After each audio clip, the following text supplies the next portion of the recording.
नमस्कार विद्यार्थी मित्रांनो. तर आज आपण पाहणार आहोत पार्ट्स ऑफ स्पीच मधला पुढचा घटक, तो म्हणजे कंजंक्शन. कंजंक्शन म्हणजे काय? मराठीमध्ये ज्याला उभयान्वयी अव्यय असं म्हणतात. उभय उभय म्हणजे दोन, अन्वय म्हणजे जोडणं.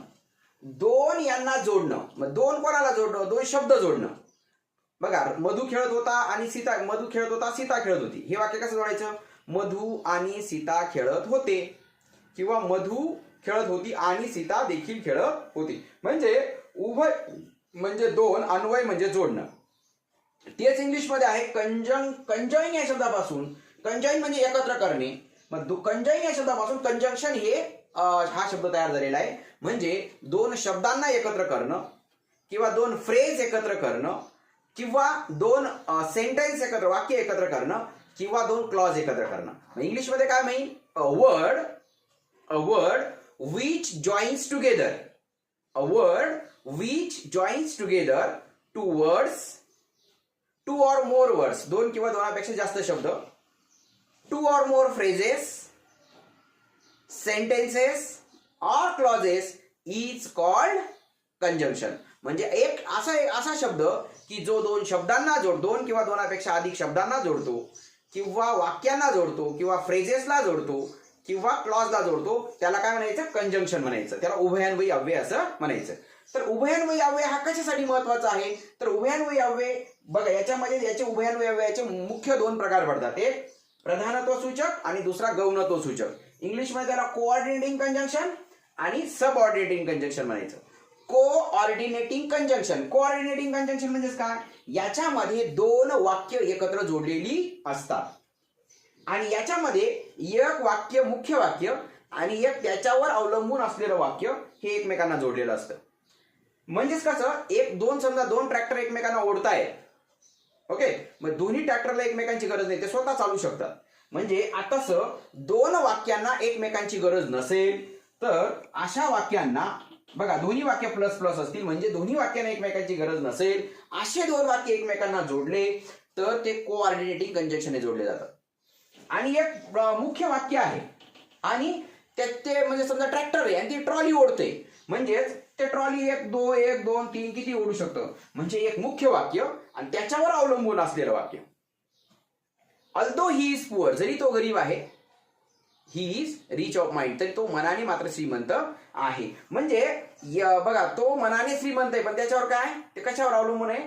जरी तो गरीब आहे, हे वाक्य त्याच्यावर अवलंबून आहे. मग असे एक वाक्य दुसऱ्या वाक्यावर जर अवलंबून असेल तर अशा दोन वाक्यांना जोडणारं जे कंजंक्शन असतं त्याला सबऑर्डिनेटिंग कंजंक्शन असं म्हणतात. आणि सबऑर्डिनेटिंग कंजंक्शनने जोडलेली जी वाक्य असतात ती मिश्र वाक्य असतात. कोणती वाक्य असतात? मिश्र वाक्य असतात. आणि संयुक्त ही जी असतात प्रधानत्व सूचक, तर याच्याने जोडलेली वाक्य ही संयुक्त वाक्य असतात. त्याला कंपाऊंड सेंटेन्स म्हणतात. काय म्हणतात? Compound sentence. आणि याला मिक्स काय म्हणायचं? Complex sentence. मिक्स म्हणजे काय? Complex sentence. मिक्स केलेली म्हणजे कॉम्प्लेक्स सेंटेन्स असं म्हणतात. मग वाक्याचे एकूण तीन प्रकार आहेत: सिंपल सेंटेन्स, कंपाऊंड सेंटेन्स आणि कॉम्प्लेक्स सेंटेन्स. सिंपल सेंटेन्स म्हणजे त्याच्यामध्ये एकच कर्ता असतो, एकच क्रियापद असतं.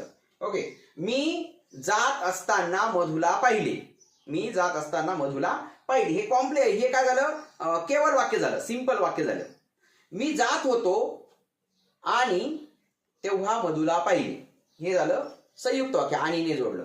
आणि मी जेव्हा जात होतो तेव्हा मी मधुला पाहिले, म्हणजे जेव्हा तेव्हा, हे काय झालं? कॉम्प्लेक्स सेंटेन्स झालं, म्हणजे मिश्र वाक्य आलं. म्हणजे वाक्याचे एकूण तीन प्रकार आहेत. मग आपल्याला इथं आपल्याला दोन मुख्य वाक्य जोडलेले असेल तर प्रधानत्व सूचक, आणि एक मुख्य आणि एक गौण वाक्य जोडले असेल तर त्याला काय म्हणायचं? Complex sentence. आता प्रधानत्व सूचक उभयान्वयी अव्ययांनी बघा, याचे पुन्हा चार प्रकार पडतात. कोणकोणते याचे प्रकार पडतात? पहिला समुच्चय बोधक. त्याच्यानंतर दुसरा एक प्रकार आहे त्याच्यामध्ये परिणाम बोधक. त्याच्यानंतर तिसरा प्रकार आहे विकल्प बोधक, आणि चौथा प्रकार आहे याच्यामध्ये न्यूनत्व बोधक. मग समुच्चय बोधक म्हणजे काय? दोन वाक्य एकत्र जोडणं किंवा दोन शब्द एकत्र जोडणं, समुच्चय करणं, एकत्र करणं आहे ना. Sita and Gita, Sita as well as Gita, Sita neither Sita and Gita म्हणजे हे जे शब्द आहेत ना, आणि, व, आणि, आणिक, आणखी, हे शब्दांनी जोडले, याला समुच्चय बोधक म्हणायचं. परिणाम बोधक म्हणजे याचा परिणाम असतो. मी चांगला अभ्यास केला म्हणून मी पास झालो. I studied hard so I get good marks, म्हणून मला चांगले मार्क, म्हणजे त्याचा परिणाम त्याच्यामध्ये दाखवलेला असतो. सोने हे वाक्य दाखवले असतात. विकल्प म्हणजे काय? हे विकल्प, हे किंवा ते. Neither Sita nor Gita are pass, सीताही नाही गीताही नाही पास झाले नाही, म्हणजे नायदर नॉर, आयदर ऑर हे शब्द याच्यामध्ये येतात. आणि न्यूनत्व बोधक म्हणजे काय? थोडस काहीतरी कमी दाखवलेलं असणं, है ना. परंतु, पण, है की नाही, काय चाललं, बरं आहे का, आईला थोडे बरे नाही, बाकी सर्व ठीक, सगळं ठीक आहे, पण त्याच्यात कमी काय दाखवली, आईला थोडं बरं नाही. त्याच्यानंतर तू खूप सुंदर आहेस, पण थोडी नकटी आहे, पण थोडी सावळी आहे, म्हणजे पणचा अर्थ काय, थोडासा काहीतरी कमी दाखवणं, म्हणजे याच्यात न्यूनत्व. मग तेच इंग्लिशमध्ये काय म्हणतात, त्याला बट म्हणतात, ब्युटी बट, ठीक आहे. You are very smart but you are little idle, पण तू थोडीशी आयडल आहे, आळशी आहे, असा त्याचा अर्थ. म्हणजे समुच्चय बोधक, परिणाम बोधक, विकल्प बोधक आणि न्यूनत्व बोधक. तर बघा, आपण आता समुच्चय बोधक उभ्यान्वये पाहूया. समुच्चय बोधक म्हणजे काय? दोन शब्द एकत्र जोडणं किंवा दोन वाक्य एकत्र जोडणं. दोन वाक्य जर समजा and, as well as, not only but also, both and, than या शब्दांनी जोडलेले असतील तर ते संयुक्त वाक्य असतं. पण दोन शब्द जोडलेले असेल तर ते मात्र संयुक्त वाक्य राहणार नाही. तर याच्यामध्ये समुच्चय बोधकला इंग्लिशमध्ये म्हणतात क्युम्युलेटिव्ह किंवा कोप्युलेटिव्ह कंजंक्शन. मग याच्या समुच्चय बोधक, न्यूनत्व बोधक म्हणजे ऍडव्हर्सेटिव्ह, विकल्प बोधक म्हणजे अल्टरनेटिव्ह, इलेटिव्ह म्हणजेच परिणाम बोधक, असे चार प्रकार आहेत. कशाचे? प्रधानत्व सूचकचे. कशाचे? प्रधानत्व सूचक. प्रधानत्व सूचक उभयान्वयाचे हे चार प्रकार आहेत. गौणत्व सूचकचे पुन्हा प्रकार पाहू आपण. तर याच्यामध्ये and, as well as, not only but also, both and आणि दॅन हे शब्द वापरले जातात. तर बघा, हे दोन वाक्य टाकले मी. Sita went to school, Sita शाळेत गेली. Gita went to school, Gita शाळेत गेली. दोन वाक्य आहेत, सेपरेट वाक्य आहेत, एकमेकांची गरज नाही एकमेकांना. पण हेच वाक्य मी असं केलं, Sita and Gita went to school, Sita आणि गीता शाळेत गेल्या. म्हणजे सीता आणि गीता या दोन शब्दांना जोडणारा शब्द कोणता आहे? अँड. ओके, मग हा इथं अँड शब्द आला, लक्षात ठेवा. Sita as well as Gita, Sita तसेच, ऍज वेल ऍज म्हणजे काय? तसेच, Gita went to school. Both, दोघी, बोथ अँडचा वापर केला. Both Sita and Gita went to school, दोन्ही सीता आणि गीता दोन्ही शाळेत गेल्या. Not only Sita but also Gita went to school. त्याच्यात no less than you are responsible for the class, म्हणजे फॉर द लॉस, म्हणजे लॉस साठी तू तोच नाही तर तू सुद्धा रिस्पॉन्सिबल आहे, असा त्याचा अर्थ होतो. म्हणजे and, as well as, not only but also, both and आणि दॅन हे समुच्चय बोधक म्हणजे दोन शब्द एकत्र करतात किंवा दोन वाक्य एकत्र करणारे शब्द आहेत. आता यात तुम्हाला अँड आणि ऍज वेल ऍजचा तुम्हाला भरपूर वेळेस प्रश्न विचारला जातो परीक्षेमध्ये. काय विचारला जातो? एमपीएससीने खूप वेळा विचारले. इथं समजा भूतकाळ आहे म्हणून ठीक आहे, पण सीता अँड गीता इथं गो येईल का गोज येईल? आणि Sita as well as Gita समजा वर्तमान काळी आहे, इथं गो येईल का गोज येईल? हा, सांगा काय येईल याच्यामध्ये? सीता अँड गीता गो येईल का गोज येईल? सीता अँड गीता याच्यामध्ये बघा, इथं ही अनेक वचनी झाला. आता सीता अँड गीता, मग आता एक वचनी असेल तर गोज लावतो आपण, गो टू. ओके, म्हणजे Sita and Gita go to school, Sita and Gita go to school, Sita आणि गीता शाळेत जातात. आणि Sita as well as Gita, Sita तसेच गीता देखील शाळेत जाते, एकच आलं याच्यामध्ये. म्हणजे याच्यात काय आलं? हे एक वचनी आलं, लक्षात ठेवा. म्हणजे इथं काय आलं? गोज आलं. काय आलं? गोज. म्हणजे Sita as well as Gita म्हटलं तर हे एक वचनी झालं, आणि सीता अँड गीता म्हटलं तर काय आलं? अनेक वचनी. अनेक वचनाला क्रियापदाला यस लावत नाही, यस किंवा यस लावत नाही. अजून एक प्रश्न तुम्हाला विचारला जातो, 2 and 2 dash 4, 2 and 2 dash 4. तर 2 and 2 dash 4 मग इथं मेक का मेक्स असं विचारलं जातं. मेक, मेक्स, मेकिंग, मेकिंग आणि वगैरे मेड वगैरे असं असतात. मग काय याच्यामध्ये काय येतं? मेक्स. 2 and 2 आपल्याला काय वाटतं? 2 आणि 2. इथं 2 आणि 2 इथं दोघंच्या दोघं सारखेच आहेत, लक्षात आलं का? सीता अँड सीता असं म्हटलं, सीता अँड सीता तर दोघंच्या दोघं काय असतील? एकच आहेत असं गृहीत धरलं जातं. मग 2 and 2 इथं मेक फोर. 2 आणि 2 4 होतात. ही मेक सुद्धा चालेल, अनेक वचनी सुद्धा चालेल आणि मेक्स सुद्धा चालेल. Makes, 2 and 2 makes 4, 2 and 2 make 4. म्हणजे मेक आणि मेक्स हे दोन्ही बरोबर आहेत. फक्त ऍज वेल ऍज असेल तर पुढे एक वचनी घ्यायचं.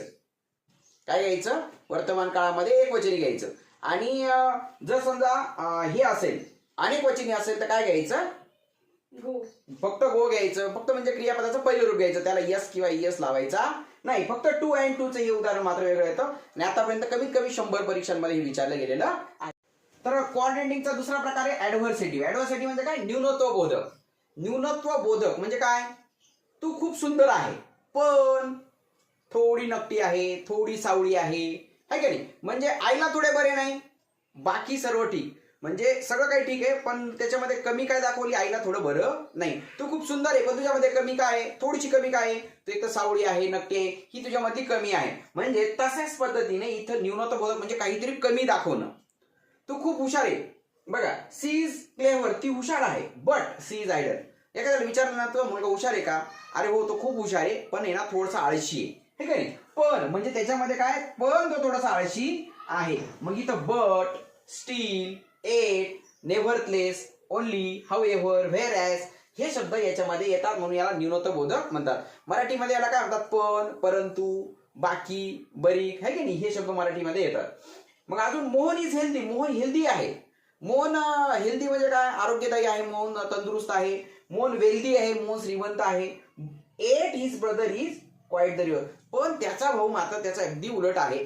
Where age his brother is quite the reverse, पण त्याचा भाऊ अगदी त्याच्या उलट आहे. म्हणजे हे एट, व्हेअर एज हे शब्द थोडेसे कमी दाखवण्यासाठी वापरले जातात. बट हा शब्द कमी दाखवण्यासाठी वापरला जातो.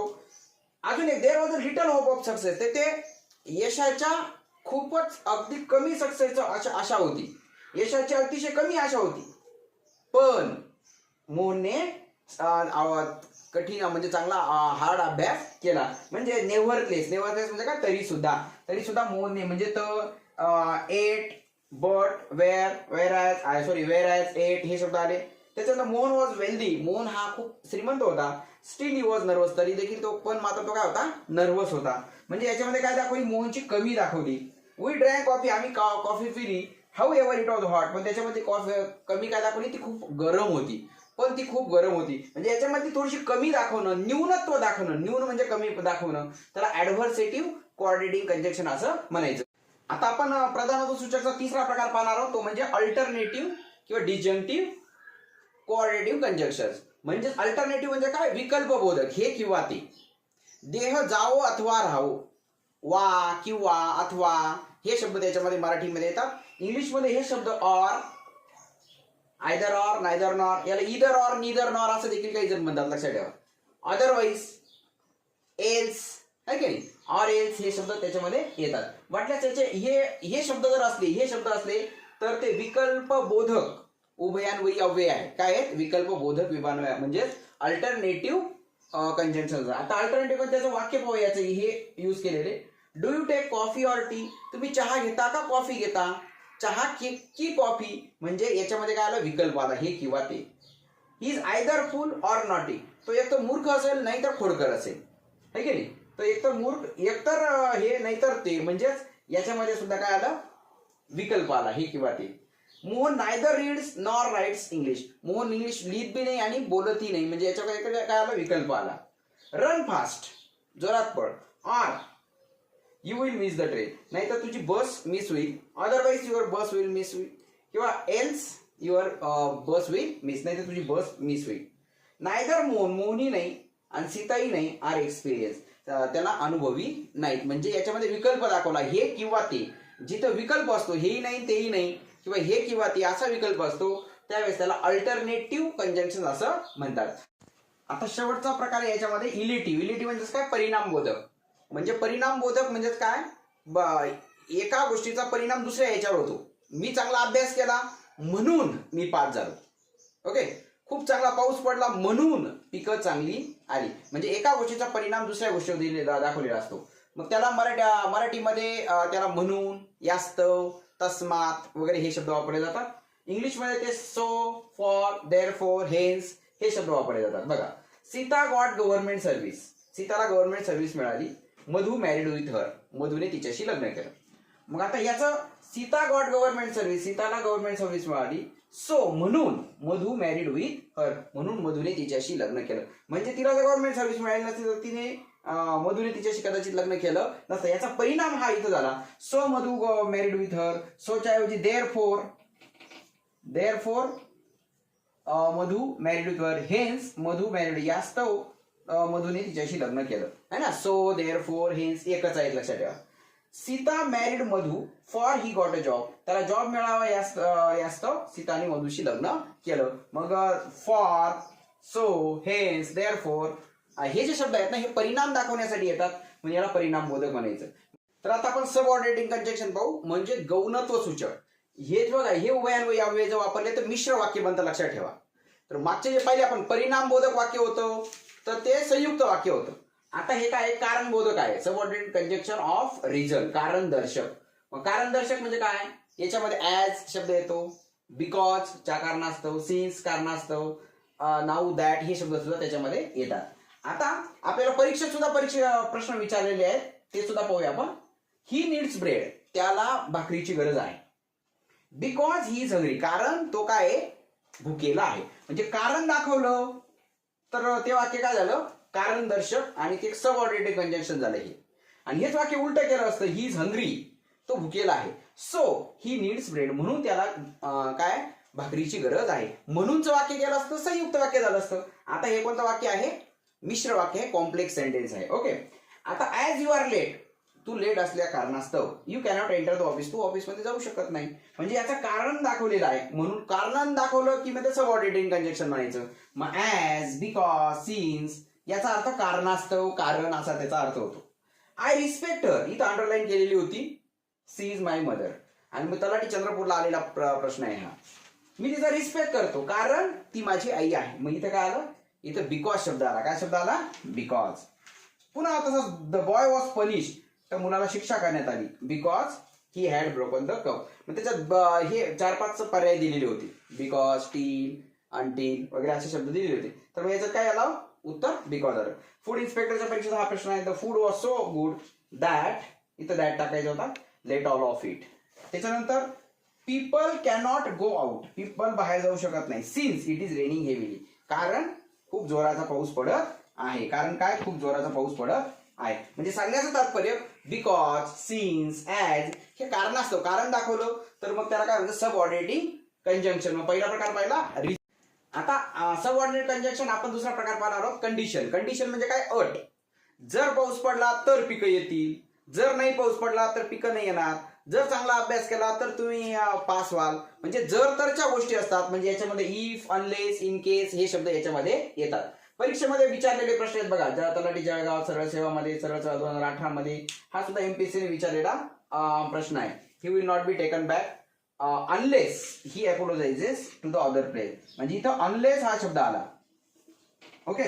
आय वुड डाय, मी मरेल. इफ आय लाईट, जर मी खोटं बोलत असेल ना तर मी मरून जाईल, असा त्याचा अर्थ होतो. म्हणून इथं काय शब्द आला, इफ आला. जर खोटं बोललो तर असा त्याचा अर्थ होतो. Unless you work hard, unless म्हणजे अनलेसचा अर्थ होतो इफ नॉट. अनलेसचा अर्थ काय होतो, if not.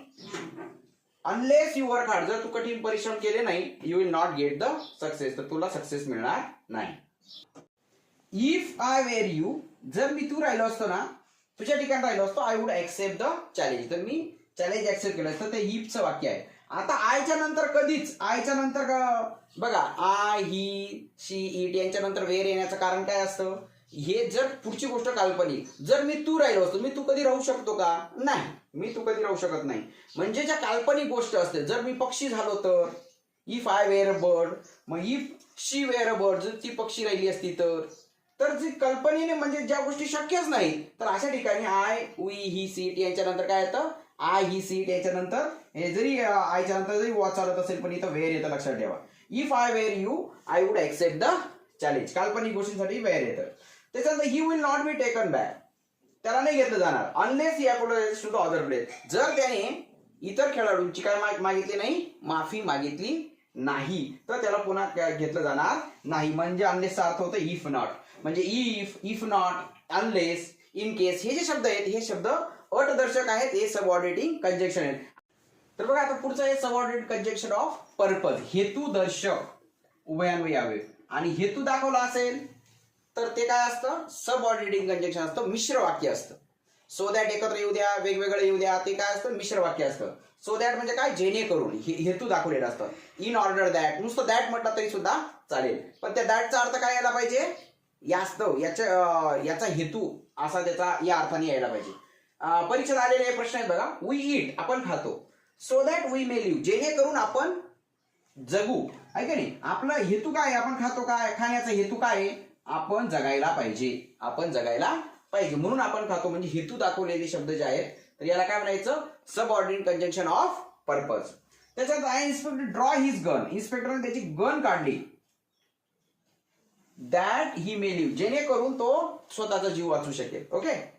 Sita study hard, सीताने खूप अभ्यास केला, सीता खूप अभ्यास करते. So that he might get first class, जेणेकरून तिला फर्स्ट क्लास मिळेल, म्हणजे फर्स्ट क्लास मिळावा या उद्देशाने ती अभ्यास करते. स्टडी हार्ड, खूप अभ्यास करा. लेस्ट यू शुड फेल, म्हणजेच परीक्षेत नापास न होण्यासाठी, परीक्षेत अपयशी न होण्यासाठी खूप अभ्यास करा. म्हणजे लेस्ट, सो दॅट, नुसतं दॅट, यास्तव, जेणेकरून, ह्या अर्थाने ज्यावेळेस हे शब्द येतात त्यावेळेस त्याचा अर्थ काय होतो, सबऑर्डिनेट कंजंक्शन ऑफ पर्पज. आणि हे सो दॅटने हे असलेले वाक्य, in order that, so that असलेले वाक्य जे असतात हे काय असतात, कॉम्प्लेक्स सेंटेन्स असतात, म्हणजे मिश्र वाक्य असतात. बघा पुढचा प्रकार आहे सबऑर्डिनेट कंजंक्शनचा प्लेस, ठिकाण दाखवणारा. मग ठिकाण काय, व्हेअर, व्हेरेव्हर, ह्या शब्दांनी जर दोन वाक्य जोडलेले असेल, व्हेअर असेल, व्हेरेव्हर असेल, एनीव्हेअर असेल, तर त्याला म्हणायचं सबऑर्डिनेट कंजंक्शन ऑफ प्लेस. आणि when, whenever, until, before, after, as, है ना. मग तुम्हाला ॲजचा अर्थ काय, जेव्हा असा अर्थ, वेळ दर्शक बरं का. ॲजचा अर्थ कारण झालं तर मग तो याच्यामध्ये कंडिशन मध्ये गेला.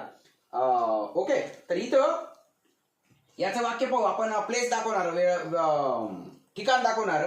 As an accident occurred, accident झाला. Where the public was going on, where the public meeting was, जेथे पब्लिक मीटिंग चालू होती तेथे ऍक्सिडेंट झाला. आता PSI 2009 ला प्रश्न विचारलाय, इथं रिकामी जागा दिलेली होती आणि इथं काय, म्हणजे मग where the public meeting was going on, जेथे पब्लिक मीटिंग चालू होती, मग ठिकाण दाखवलं, मग इथं काय आलं, व्हेअर शब्द आला. ओके. त्याच्यानंतर व्हेअर एव्हर यू गो, जेथे जेथे तुम्ही जाल, ही फॉलोज असतो, तेथे तेथे तो आपल्या मागवा येतो, म्हणजे देव आपल्या पाठीमागं असतो.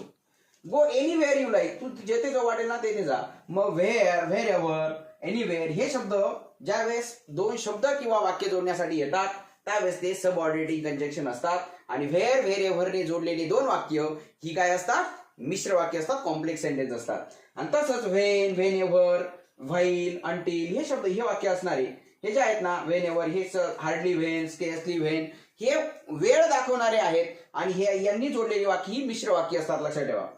मोर पीपल केम इन, इथं अंडर डॅश होतो, the movie had started. After the movie had started म्हणजे मूव्ही स्टार्ट झाल्याच्या नंतर, त्याच्यासाठी वाक्याचा अर्थ माहिती पाहिजे. मूव्ही स्टार्ट झाल्याच्या नंतर बरेच लोक आले, म्हणजे इथं आफ्टर आलं, म्हणजे फूड इन्स्पेक्टरला आलेला प्रश्न आहे हा मागच्या वर्षी.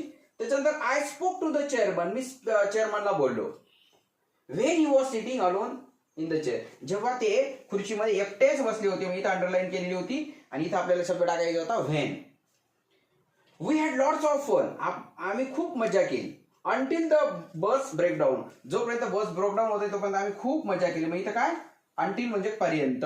मग अंटिल हे PSI 2012 ला आलेलं आहे, हे PSI 2010 ला आलेलं आहे. म्हणजे ह्या शब्दांचा अर्थ माहिती पाहिजे. व्हेन, व्हाईल म्हणजे जेव्हा, अंटिल म्हणजे पर्यंत, बिफोर पूर्वी, आफ्टर नंतर, व्हेन एव्हर जेव्हा जेव्हा, ॲज बघा, as I saw the tiger, जसा मी टायगर पाहिला, वेळ दाखवली, तसं मी पळून गेलो. आणि ॲज जर कारण दर्शक आलं तर मग ते कारणासाठी, लक्षात ठेवा. ओके. ॲज मग ते रिझनसाठी, कशासाठी येईल ते, रिझनसाठी. ॲज, सिन्स जर कारणास्तव असा शब्द आला तर, आणि इथं वेळ आला तर ते सबऑर्डिनेट कंजंक्शन ऑफ टाइम असतं. तर आता गौणत्व सूचक मध्ये पुढचा प्रकार आहे कॉन्ट्रास्ट. कॉन्ट्रास्ट म्हणजे काय, विरोधाभास. जरी असं आहे तरी सुद्धा, जरी पाऊस पडला नाही तरी चांगलं पिकं आली, है ना. म्हणजे हा काय झाला, विरोधाभास. जरी चांगला अभ्यास केला नाही तरी खूप चांगले मार्क्स मिळाले. म्हणजे याच्यामध्ये काय असतं, थोडासा विरोधाभास असतो आणि तो दो, अल्दो, इव्हन दो या शब्दाने दाखवला जातो. MPSCने 2012 ला, STI 2012 ला दोनदा प्रश्न विचारलेला आहे. फूड इन्स्पेक्टरच्या परीक्षेत आलेला आहे. 2015 ला एक प्रश्न आलेला आहे MPSCने विचारलेला. बघा, दो ही इज ब्लाइंड, जरी तो आंधळा आहे, he can walk along the crowded road, तरी सुद्धा तो क्राउडेड रोडवरती गर्दीच्या रस्त्यावरती चालतो. म्हणजे दो जरी इथं अंडरलाईन केलेली होती आणि इथं कोणता शब्द येईल मग दो येईल. पुन्हा though science is good servant it is bad master, तर जरी सायन्स एक गुड सर्वंट असेल पण ते बॅड मास्टर देखील आहे. ही कॅन स्पीक फ्रान्स, तो फ्रान्स ही भाषा बोलतो. Even though he has never been to France, जरी तो याच्यामध्ये गेलेला फ्रान्समध्ये गेलेला नाही. सी बॉट अ कार, तिने कार विकत घेतली. Although she was too young to learn to drive, जरी ती लहान असेल आणि तिला ड्राईव्ह शिकणं शक्य हे असेल तरी देखील तिने कार विकत घेतली. म्हणजे जरी असं झालं तरी, याचा अर्थ जरी पाऊस पडला नाही तरी सुद्धा पिकं चांगली आली. म्हणजे याच्यामध्ये काय आलं, विरोधाभास आला. मग विरोधाभास दाखवणारे म्हणजे याला काय म्हणायचं, सबऑर्डिनेट कंजंक्शन ऑफ काय कॉन्ट्रास्ट. आणि त्याच्यानंतर मग रीत, मॅनर दाखवणारे म्हणजे काय, मॅनर म्हणजे रीत दाखवणारे शब्द काय. She walks as if she were an actress, ती अशी चालते जणू काही ती काय ऍक्ट्रेस आहे, जणू काही ती हिरोईन आहे ना. तर इथं बघा सीच्या नंतर इथं वेअर आला बघा, काय आलं सीच्या नंतर वेअर. सीच्या नंतर नेहमी वॉज येतो, परंतु इथं ही काल्पनिक गोष्ट आहे, ही गोष्ट कधीच पूर्ण होऊ शकत नाही. मग ही सी इट नंतर किंवा आय नंतर काय येतो, तिथं काल्पनिक गोष्टीत वेअर येतो, लक्षात ठेवा.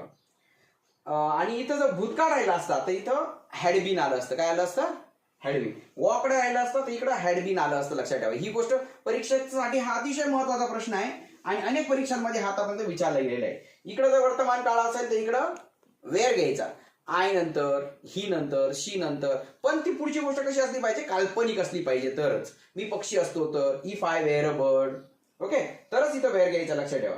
त्याच्यानंतर अजय स्पेंड्स मनी, अजय पैसे खर्च करतो. As if he is very rich, जणू काही तो काय खूप काय श्रीमंत आहे, म्हणजे काय रीत आहे. त्याच्यानंतर डू, कर, ॲज आय टेल यू, जसं मी सांगतो तसं कर. ही सुद्धा परीक्षेत आलेले प्रश्न आहेत. त्याच्यानंतर कम्पॅरेटिव्ह डिग्रीमध्ये Sita is as beautiful as Gita, Sita is as tall as Gita, Sita Gita इतकी उंच आहे, सीता गीता इतकी सुंदर आहे. Sita is more beautiful than Gita, Sita ही गीतापेक्षा ब्युटिफुल आहे. म्हणजेच इथं दॅन शब्द आला, दॅन आणि ॲज हे असे शब्द आले तर ते कंपॅरिझन दाखवतात. तर मग हे जे शब्द आले, लक्षात ठेवा, तर हे सबऑर्डिनेटिंग कंजंक्शन असतात. आणि यांनी तयार झालेली, यांनी जर दोन वाक्य जोडली, दोन शब्द जोडले तर ते मिश्र वाक्य होत नाही किंवा संयुक्त वाक्य होत नाही. पण दोन वाक्य जोडली तर कोऑर्डिनेटिंग कंजंक्शनने जोडली तर ते कंपाऊंड सेंटेन्स होतं आणि सबऑर्डिनेटिंग कंजंक्शनने जोडली तर ते मिक्स वाक्य होतं किंवा कॉम्प्लेक्स सेंटेन्स होतं, मिश्र वाक्य होतं. तर आता त्याचा चार्ट पाहू आपण. तर विद्यार्थी मित्रांनो, आपण कंजंक्शनचे दोन पार्ट पाहिले, एक कोऑर्डिनेटिंग कंजंक्शन आणि सबऑर्डिनेटिंग कंजंक्शन. कोऑर्डिनेटिंग कंजंक्शनचे चार प्रकार आहेत.